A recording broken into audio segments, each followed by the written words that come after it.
The diplomatic deception. The massive Xerian dreadnought Sovereign's Wrath cast its shadow across Earth's blue marble surface, its hull stretching nearly 3 kilometers from bow to stern.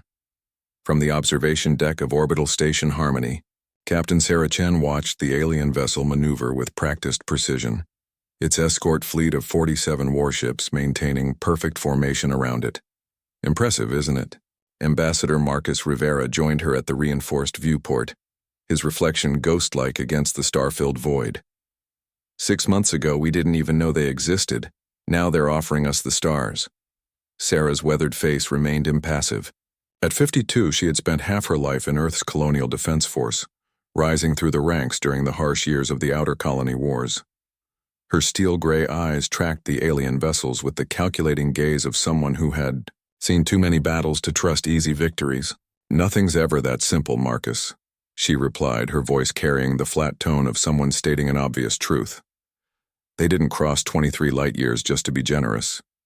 Behind them, Dr. Elena Kozlov looked up from her data pad, her brilliant green eyes reflecting the glow of alien sensor data. As Earth's foremost xenobiologist, she had spent the past 6 months analyzing every scrap of information about the Xerian Empire. What she had learned kept her awake at night. "The High Chancellor's biorhythms are fascinating," Elena said, her slight Russian accent adding gravity to her words. "Their species evolved from pack hunters. Everything about their social structure, their military hierarchy, even their diplomatic protocols, it all stems from predator instincts. And we're the prey they've been stalking," Sarah concluded. The communication array crackled to life. "Orbital. Station Harmony. This is the Xerion vessel Sovereign's Wrath. High Chancellor Vorthak requests permission to beam aboard for the signing ceremony." Ambassador Rivera straightened his formal diplomatic uniform and activated the response channel. "Permission granted, High Chancellor. Welcome to Earth space." Within moments, the station's transporter bay filled with golden light, and 5 figures materialized on the platform. High Chancellor Vorthak stood nearly 8 feet tall, his blue-scaled skin gleaming under the artificial lights. His elongated, skull-housed 6 eyes arranged in a hexagonal pattern, each one independently tracking different aspects of his surroundings. 2 powerful arms ended in hands with opposable thumbs, while a third, smaller arm extended from his chest, holding what appeared to be a ceremonial staff. General Jara Keth flanked him on the right, her military bearing unmistakable despite her alien physiology. Her scales bore the deep purple markings of the Xerian military elite, and her movement suggested coiled violence barely held in check. On Vorthak's left stood Advisor Quilex, smaller than the others but possessing an air of quiet intelligence that made Sarah's instincts prickle with warning. "Ambassador Rivera." Vorthak's voice resonated through the station's translation matrix, each word carefully modulated. "Captain Chen, Dr. Kozlov, we are honored to be here on this historic day." The formal pleasantries continued as the group moved through the station's corridors toward the main conference chamber. Sarah noticed how the Xerion delegation's eyes constantly cataloged their surroundings, noting security measures, structural weak points, and technology levels. They moved like conquerors, surveying their prize. The conference chamber had been specially prepared for the occasion. Earth's flag hung alongside the Xerian Empire's banner, their symbols representing 2 civilizations about to bind their fates together. The peace treaty itself was displayed on a holographic projection, its terms glowing in both English and Xerion script. High Chancellor Vorthak gestured toward the document with his ceremonial staff. "Behold the foundation of a new age, my human friends. The Xerian Empire offers Earth protection, advanced technology, and membership in our Galactic Confederation. In return, we ask only for friendship and cooperation." Ambassador Rivera nodded enthusiastically. "The people of Earth are deeply grateful for your generosity. After centuries of isolation, to be welcomed into the galactic community so warmly, it's more than we dared hope for." Sarah watched the exchange with growing unease. Rivera was playing his part perfectly, the eager, somewhat naive representative of a young species desperate for acceptance. But she knew the man behind the performance. Marcus Rivera had negotiated the terms that ended the colony wars, a conflict that had claimed millions of lives. He was nobody's fool. General Keth spoke for the first time, her voice carrying the harsh tones of a career soldier. The protection clause is particularly important. The galaxy is dangerous for primitive worlds. Pirates, rogue AI collectives, resource raiders, many threats exist that your people cannot yet comprehend. Primitive? Dr. Kozlov's eyebrows rose, slightly. An interesting word choice, Advisor Quilex interjected smoothly. The general means no offense. By galactic standards, all species are primitive when they first achieve interstellar capability. We ourselves went through such a phase millennia ago. The conversation continued as the formal treaty terms were reviewed. The Xerian Empire would establish bases on Earth's moon and 3 orbital platforms. They would share defensive technology and provide protection against external threats. Earth would grant them mining rights to asteroid belt resources and allow Xerian commercial vessels free passage through human space. Sarah's trained eye caught the subtle implications that Rivera was carefully ignoring. The defensive bases would control access to Earth. The mining rights included strategic materials essential for advanced weaponry. The free passage clause would allow unlimited Xerion ships to move through human territory. It was a masterful document of subjugation disguised as friendship. There is one final formality, High Chancellor Vorthak announced as the review concluded. For the treaty to be binding under Xerion law, Earth must provide access to your primary defense network. This allows our computers to integrate with your systems for better protection coordination. Captain Chen felt her blood run cold. They wanted access to Earth's defense grid. With that, they could disable every orbital platform, every defensive satellite, every military installation on the planet with a single command. Ambassador Rivera hesitated for just a moment, so briefly that the aliens might have missed it. Of course, Dr. Kozlov, would you prepare the access codes? Elena nodded and moved to her workstation. Her fingers danced across the holographic interface with practiced efficiency. Integrating now, the upload will take approximately 10 minutes to complete. As the progress bar slowly filled, the Xerian delegation relaxed visibly. General Keth's posture shifted from alert readiness to satisfied confidence. Advisor Quilex exchanged a look with the High Chancellor that spoke volumes about their true intentions. But Sarah noticed something else. Dr. Kozlov's reflection in her workstation screen showed the faintest smile playing at the corners of her mouth. The upload progress bar moved steadily forward, but Elena's free hand was working on a secondary interface hidden beneath the main display. Tell me, High Chancellor, Captain Chen said conversationally. How long has the Xerian Empire been monitoring Earth? Vorthak's 6 eyes blinked in sequence, a tell that Elena had identified as indicating surprise or discomfort. Monitoring is such a harsh word, Captain. We became aware of your species when you achieved faster-than-light communication, standard protocol for any expanding empire. 15 years ago, Sarah continued. That's when we first tested quantum entanglement communications. But our long-range sensors detected Xerion probe ships in the outer system 18 months before that. The chamber fell silent except for the soft hum of the upload process. General Keth's hand moved almost imperceptibly toward her sidearm. You seem remarkably well-informed for a primitive species, Advisor Quilex said, his tone suddenly less friendly. Ambassador Rivera laughed, the sound echoing strangely in the tense atmosphere. Captain Chen has always been thorough in her intelligence gathering, a habit from her military days. Intelligence gathering, High Chancellor Vorthak repeated slowly. How extensive has this gathering been? Dr. Kozlov looked up from her workstation. Upload complete. Earth's defense grid is now integrated with your systems, High Chancellor. The Xerion leader's ceremonial staff began to glow with soft blue. Excellent. General Keth, initiate Protocol 7. Keth activated a device on her wrist. For a moment, nothing happened. Then her expression shifted from confidence to confusion to alarm. High Chancellor, she said urgently. I'm not receiving any response from our fleet. The integration appears to have failed. Advisor Quilex pulled out his own communication device. Impossible. Our technology is centuries ahead of theirs. There's no way they could have. He stopped mid-sentence as every screen in the conference chamber activated simultaneously. The displays showed the space around Earth, but the tactical overlay revealed something that made the Xerian delegation freeze in shock. Where moments before there had been empty space between Earth and Mars, dozens of human vessels materialized as their stealth systems deactivated. Sleek destroyers, massive battle cruisers, and carrier ships bristling with weapon systems surrounded the Xerion fleet in a perfect sphere of overwhelming firepower. "You were saying something about primitive technology?" Captain Sarah Chen asked, her voice deadly calm. Ambassador Rivera's diplomatic mask finally slipped away, revealing the sharp intelligence beneath. "High Chancellor Vorthak, General Keth, Advisor Quilex, allow me to properly introduce myself. Marcus Rivera, former Admiral of the Earth Colonial Fleet, veteran of 14 major engagements, and architect of the defensive strategy that ended the colony wars."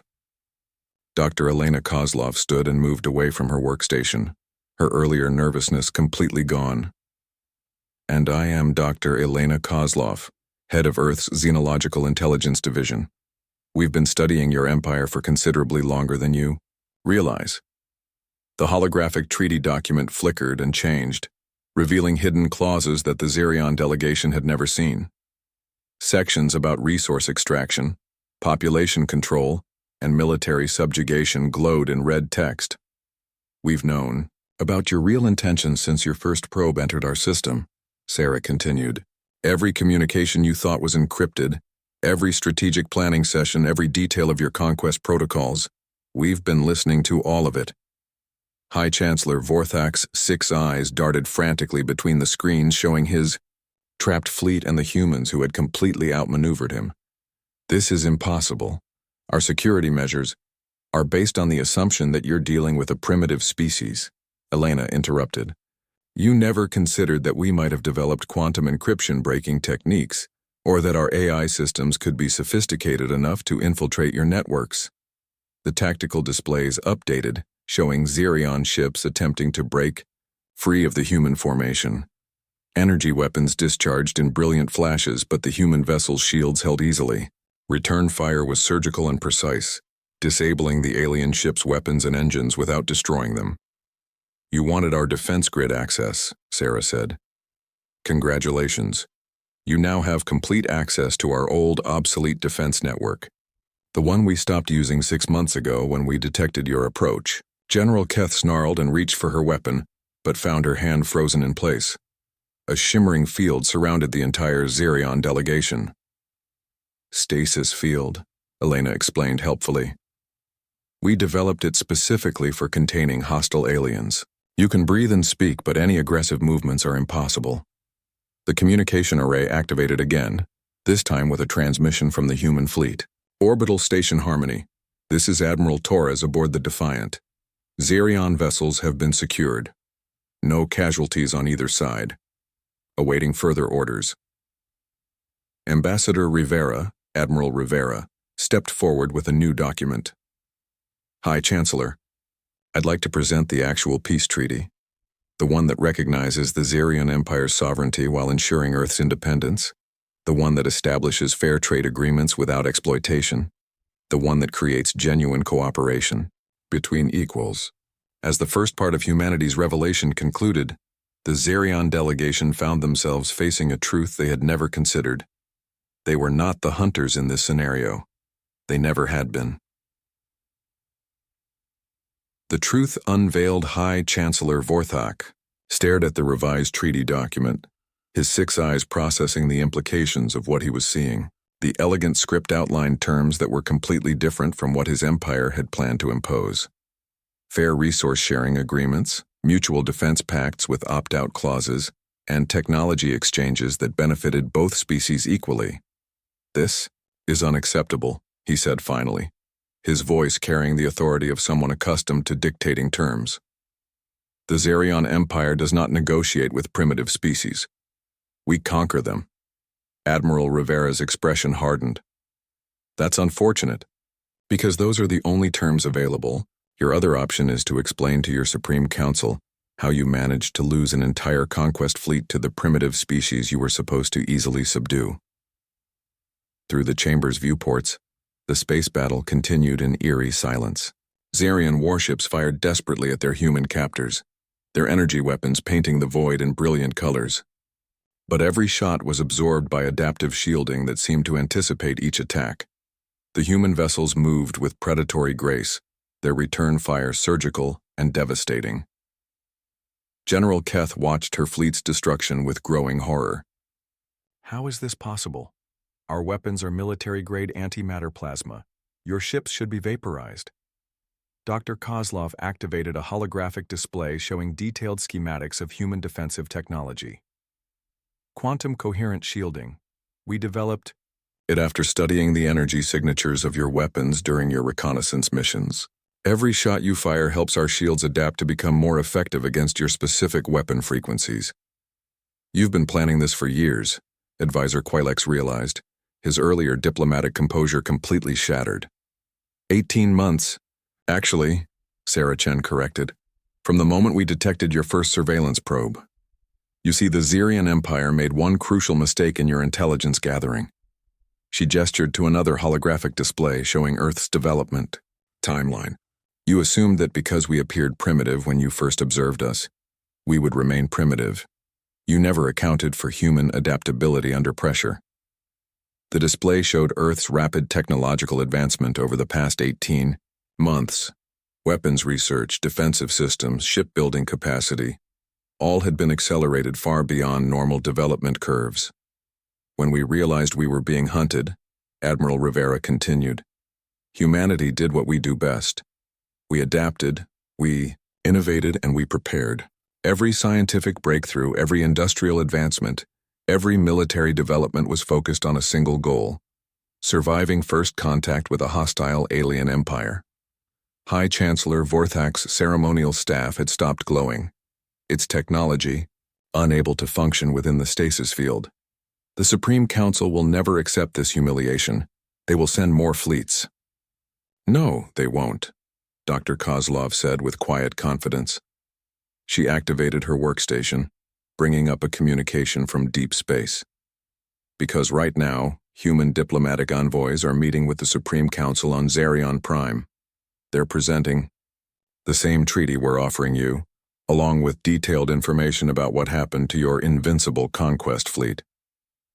The transmission showed a massive chamber filled with Xerion leadership. Standing at the center were 3 humans in formal diplomatic attire, surrounded by holographic displays showing the tactical situation around Earth. The Supreme Council members were clearly shaken by what they were seeing. You infiltrated our homeworld, General Keth whispered. We prefer to think of it as establishing diplomatic relations, Admiral Rivera replied. Your own ambassador program made it remarkably easy.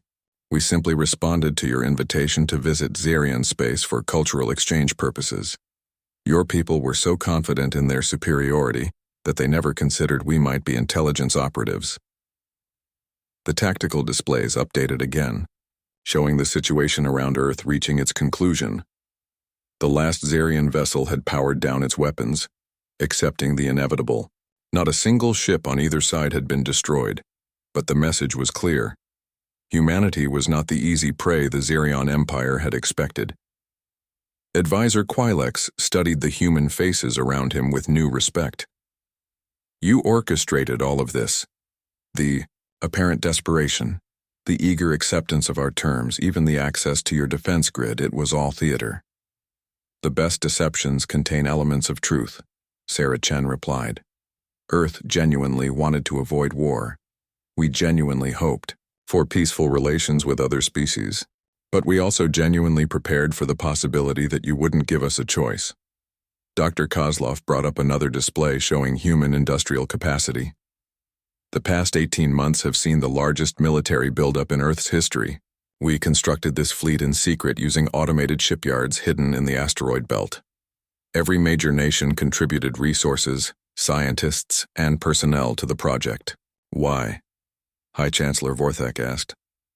Why go to such lengths for peace when you clearly have the power to destroy us? Admiral Rivera's expression softened slightly. because that's who we are. Humans have spent millennia fighting each other, learning the true cost of war. When we finally had the chance to reach for the stars, we decided to do it differently. We wanted to build something better than endless conquest and subjugation. The stasis field around the Zerian delegation flickered and deactivated. General, Keth immediately reached for her weapon, then stopped as she realized the futility of the gesture. Even if she could overcome the 3 humans in the chamber, her fleet was captured, and her homeworld was negotiating surrender. "So what happens now?" she asked, her voice carrying defeat and grudging respect. "Now we have a choice," Admiral Rivera said, placing the genuine peace treaty on the conference table. "The Zerion Empire can continue its expansion through conquest, fighting an increasingly costly war against species that have learned from your example. Or you can join us in building something better." The treaty document glowed with holographic annotations explaining each clause. Fair trade agreements that would benefit both species economically, joint exploration missions to discover new worlds without exploitation, cultural exchange programs that would enrich both civilizations, military cooperation against genuine threats rather than manufactured ones. "You're offering partnership," High Chancellor Vorthak said slowly. "Genuine partnership between equals. That's what we wanted from the beginning," Dr. Kozlov confirmed. "Earth has much to offer the galaxy. Art, music, literature, scientific perspectives shaped by our unique evolutionary path. But we also have much to learn from species like yours. Imagine what we could accomplish together." A new transmission arrived from Zerion Prime. The Supreme Council had voted to accept the human treaty terms. The announcement came with a formal apology for the attempted conquest and a request for immediate ceasefire negotiations.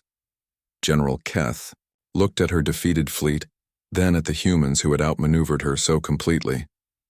"Your tactics were brilliant, allowing us to believe we were in control while you prepared the perfect counter-strategy. Our military academies will study this engagement for centuries. Then let them study it as the last time the Zerion Empire attempted conquest," Sarah Chen suggested. "Let this be remembered as the moment when 2 civilizations chose cooperation over conflict." Advisor Quilek stepped forward and examined the treaty document carefully. His trained diplomatic eye found no hidden clauses, no subtle traps, no mechanisms for future exploitation. It was exactly what it appeared to be, a fair agreement between equals. "This is unprecedented in galactic history," he admitted. "Most species either conquer or are conquered. Few have ever chosen genuine partnership after demonstrating superior military capability. Most species aren't human," Admiral Rivera replied with a slight smile. "We've had to learn cooperation the hard way. Thousands of years of warfare taught us that victory through strength is temporary, but victory through respect lasts forever." The final Zerion ship powered down its weapons, and the human fleet began reorganizing into a protective formation around both Earth and the surrendered vessels. Medical ships moved to assist damaged Zerion vessels, while communication channels opened between former enemies. High Chancellor Vorthak picked up the ceremonial signing stylus with one of his powerful hands. "The Zerion Empire accepts these terms, but I must warn you, not all galactic civilizations will be as reasonable as we have proven to be today." "We know," Dr. Kozlov said. "That's why we're hoping to build alliances with species like yours.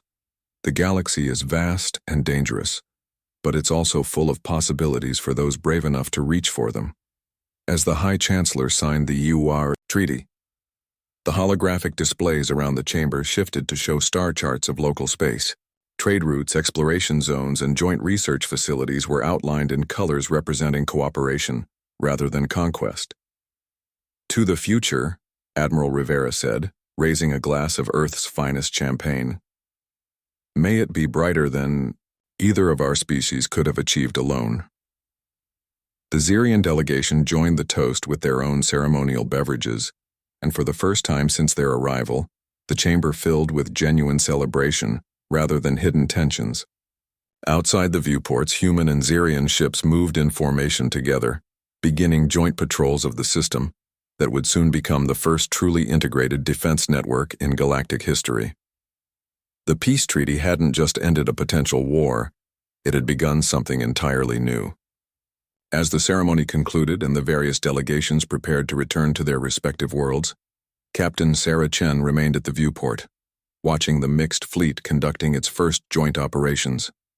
Admiral Rivera joined her, both of them contemplating the magnitude of what they had accomplished. "Think they'll keep the peace?" Sarah asked. "I think they'll try," Rivera replied. "And sometimes that's enough to change the galaxy." The stars stretched endlessly beyond the viewport, full of possibilities that neither species could have imagined alone. Humanity had faced its first test among the stars, and instead of becoming conquerors or victims, they had chosen to become something better, partners in building a future worth reaching for. The peace treaty was no longer a lie. It had become the foundation of something unprecedented in galactic history, a genuine alliance between equals, forged not in conquest, but in mutual respect and shared dreams of what the universe could become. The end.